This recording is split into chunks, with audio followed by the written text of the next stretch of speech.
This is Design Safe Radio, where natural hazards researchers strive to make our society more resilient to everything nature throws at us. How do we quantify how well we're doing at chipping away at those grand challenges? Yeah, that is a difficult one, and it is something that came up in the review, the renewal review for the NCO. That was a fun one, which you were part of. Yes, the NCO is the Network Coordinating Office, and so we are supposed to be leading this effort.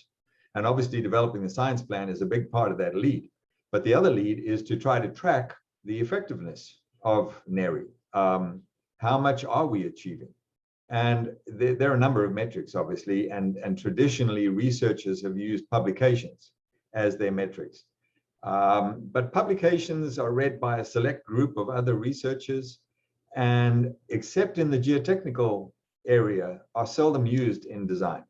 Geotechnical engineers do rely on the current state-of-the-art represented by journal publications when they design for liquefaction or whatever the hazard is. But structural engineers typically are bound by code provisions.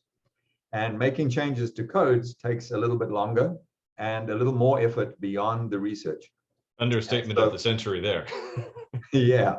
And so the NCO has established a technology transfer committee under Bill Holmes, as you know, a very experienced, long-time structural engineer, had a lot of involvement with code development. And this technology transfer committee is made up of practicing engineers who are involved with code implementation.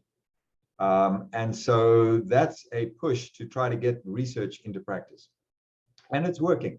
There are a number of NHERI programs or projects that have become code implemented or have found their way into the codes. The one that I was involved with was pre-NHERI. It was a NICE project looking at designing buildings for tsunami, because our US codes, the International Building Code, said nothing about designing for tsunamis. Ooh, wow. And so based on research that we did at Oregon State University under NICE, granted a precursor to NHERI, but similar to what can be done with NHERI research. Based on that research, we put together a committee under ASCE 7, American Society of Civil Engineers. Committee 7 is the one that develops the loading standard for building design throughout the US. Oh, wow. And we developed a new chapter on tsunami design. So that, as of 2016, that standard now has tsunami design included. And that has been adopted here in Hawaii, also in California, Washington. I think Oregon is still going back and forth, but ultimately it'll be adopted in all 5 Western states. That makes a difference. That means that communities will be more resilient in the future. In the most recent edition of the ASCE 7, which will be published in 2022, there's a new chapter on tornadoes. And that also comes from research. I'm not sure how much of that research was done under NHERI, but nevertheless, the research done at NHERI can find its way. Our good friend DeLong Joel will be very happy about that. He always talks about the lack of emphasis on tornado research. Exactly. Incorporated into code, so that's great. Yeah, getting that chapter added is a big deal. And so, yes, I think slowly, as I said, we're chipping away at the vulnerabilities that are still there. And NHERI, I think, is going a long way to improving that resilience for our communities. Not to cut our interview short, but that's such a great way to wrap things up. I'm not going to. That is a very good statement that we should plaster on billboards, you know? Right. And so we're getting to the real vulnerabilities of society as a whole. And as you said earlier, we're incorporating social scientists and putting that into our science plan. How have things changed in the way research is done by implementing the science plan and how NHERI works together? Yeah, I think the science plan does guide the research. In the second edition of the science plan, we actually added, it was based on a workshop, as I mentioned, in 2018. And one of the components of that workshop was to develop example challenges or example problems, if you like. So we have 5 appendices in the second edition of the science plan I'm just looking up one of them now so that I can give you an example. One of them was on